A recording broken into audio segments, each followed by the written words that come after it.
Il était une fois un jeune homme qui travaillait dans une usine. Son mentor, un vieux technicien, lui a appris à parler moins, à travailler plus et à ne jamais cesser de développer ses compétences dans tous les aspects des opérations de l'usine.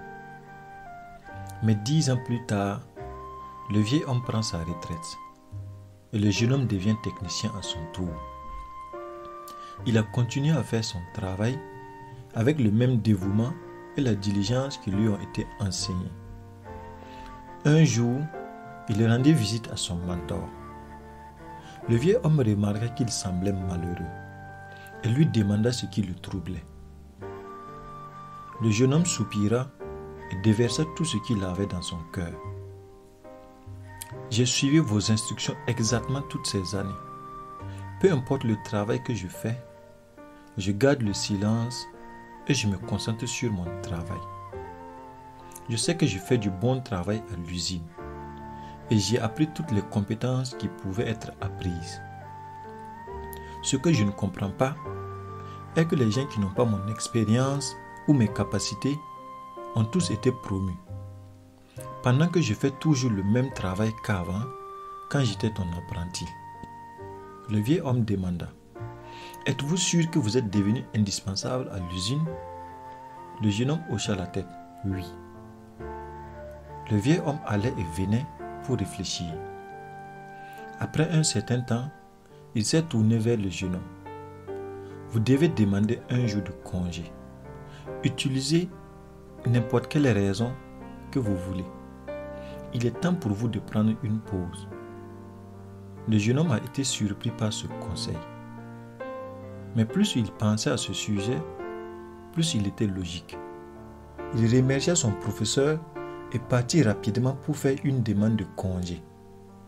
Lorsqu'il est retourné au travail après son jour de congé, le gestionnaire l'appela au bureau pour lui dire que les choses n'allaient pas bien pendant son absence. D'autres ont rencontré de nombreux problèmes qui normalement seraient résolus par toi, et ils ne savent pas comment les résoudre. Réalisant son importance, le gestionnaire décida de le promouvoir au poste de technicien principal pour le remercier et l'encourager à continuer le bon travail. Le jeune homme était reconnaissant de la sagesse de son mentor. Il pensait que c'était le secret du succès.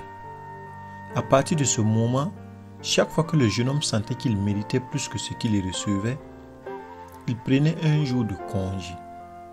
Quand il revenait le lendemain, la situation changeait en sa faveur. Ce modèle a continué pendant des mois. Un jour, le jeune homme trouva qu'il était bloqué d'entrer dans l'usine. Choqué par la nouvelle, il a découvert que son emploi avait été mis à pied. Il ne pouvait pas y croire.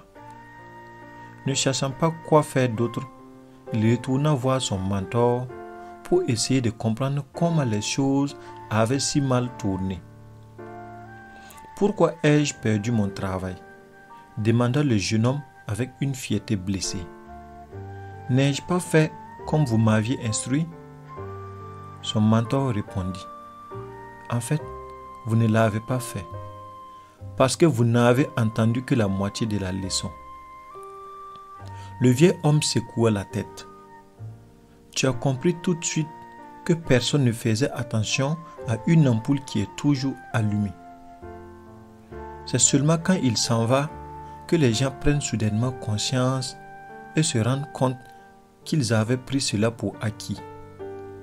Vous étiez si désireux d'appliquer cette compréhension que vous êtes parti avant d'entendre la seconde moitié. » Il comprit que le jeune homme avait fait une grosse erreur. « Et c'est quoi la deuxième moitié ?» demanda le jeune homme. Le mentor parla lentement pour se faire comprendre. « La deuxième moitié est plus importante que la première. C'est la prise de conscience que si une ampoule s'éteint fréquemment, tôt ou tard, il sera remplacé par une qui est plus fiable. Qui veut une ampoule que personne ne peut compter dessus pour éclairer sa maison quand il le souhaite? Dans la vie, nous avons des amis, des camarades ou des membres de notre famille que nous tenons pour acquis, qui sont toujours là pour nous. Que se passe-t-il si un jour ils ne sont plus là? N'attendons pas un tel jour pour réaliser soudainement combien ils sont importants. Remercions-les aujourd'hui pour avoir la chance de les avoir toute notre vie. Aussi, ne nous laissons pas prendre pour acquis.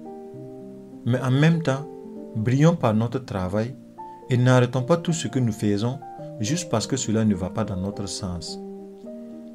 Trouvons l'équilibre dans la vie et la vie nous récompensera en nous redonnant l'équilibre. Soyons toujours reconnaissants. Merci pour l'écoute et sois béni.